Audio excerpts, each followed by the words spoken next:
Welcome to MetalVice in 666. I'm one of your hosts, Brian, joined with our other host, Karen. Karen. And what is today's episode about?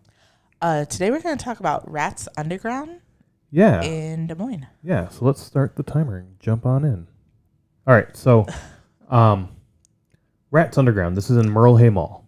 Yes. Used to be my... I almost said Valley West. No, yeah. Merle Hay by far was my favorite mall growing up in Des Moines. It had everything I wanted. The food court was awesome. All I got was pizza and cheese to dip my crust in. So, I mean, as a young kid, that's awesome.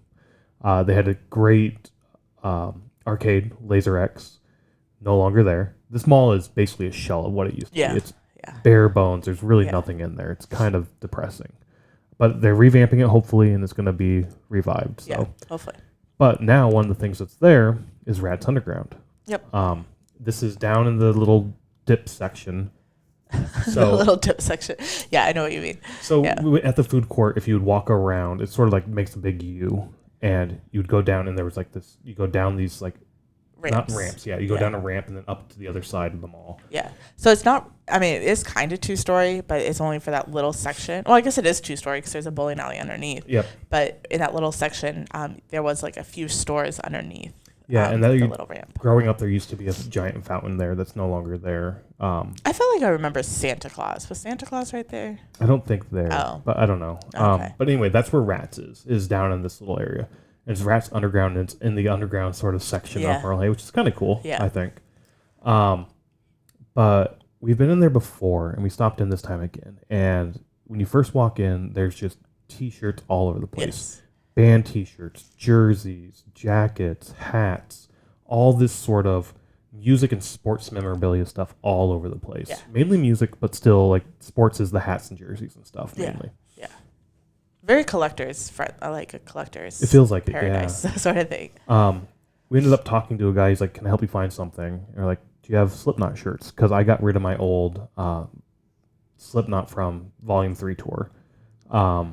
My first Slipknot show. I thought I kept it, got rid of that shirt. I kind of wanted it again. I was seeing if he had any. He's like, "Oh, I have Slipknot shirts." And he's like, "Show me all the Slipknot shirts he has." And then he goes into the back and starts pulling all these other Slipknot shirts and jackets and stuff out and showing us those. Talking to some friends a few days later, they're like, "Oh, that was probably Ratt. Yeah. He probably talked to the owner of the store." Yeah. And he seemed like that. He was very eager to show you everything he had and possibly sell you it. Some of it quite pricey. Some of the older shirts for sure were like, I can't remember if it was $80 or $100 or more. Yeah, a couple of them he said 200. Yeah. I think on like the ones that were like, well, he said it was like Corey's and Clown's shirt or something. He was like, because he had like the tour shirts they would wear. Yeah. Which is really kind of cool. Yeah, it is actually.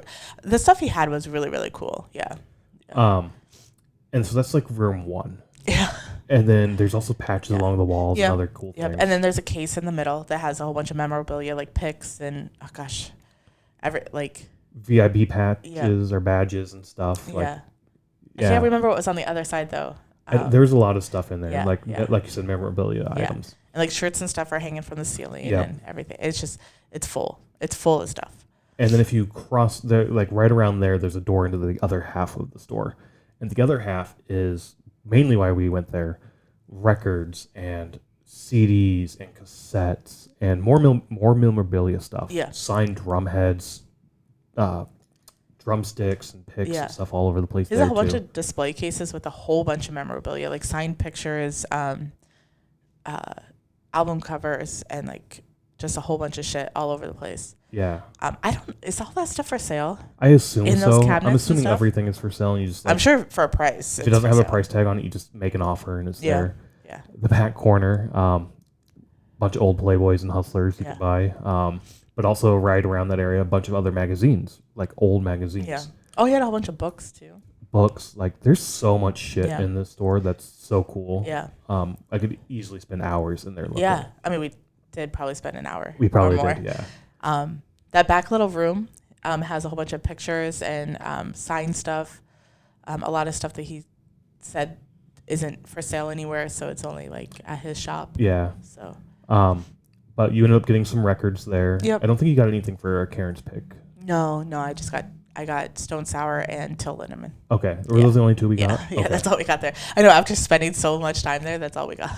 The record section isn't nearly as big as I thought it would be or would like it to be, but there's a lot of cassettes. And he was saying he sells a lot of fucking cassettes. Yeah. He Well, said even our like, friend said that he bought 7 cassettes there or something like that. I think he said like last week I sold $700 in cassettes. Yeah. Which I don't know if that's good or bad, but he seemed like that was a lot. And when they're like $3 and $5, I mean that's a lot of cassettes. I guess that's true. Yeah, I didn't think about it that way. He said that a couple of them were more money. Like he had a Nirvana one that he sold for more and stuff like that. So I mean, he probably does have pricier ones, but most of them on the wall I think were like $3 or $5 or something. Yeah, and he was saying Stranger Things really helped with the cassette market, and I've seen that too. Like Record Store Day also has a cassette or two that come out. And we want to buy a cassette setup. We do want to get a whole CD and cassette player because now we have all our CDs out and shit that we can start playing that. Yeah. So I mean, I would be in the market again then to go back and look at cassettes. I do think his records section is pretty vast. A lot of it we don't like the center. We don't really listen or look at. It's more of like classic rock and jazz and stuff like that in the middle, which we don't necessarily look at. But then off to the side, he has metal on one side. It's like a black and red bin, but metal on one side and punk on the other side. Oh, okay. So the metal section is pretty good. Some old stuff in there, because I think he buys secondhand and sells again, and then some new stuff as well. So. Yeah, a super cool spot for sure. Talking to him and like he was just pulling all this cool shit out and showing us.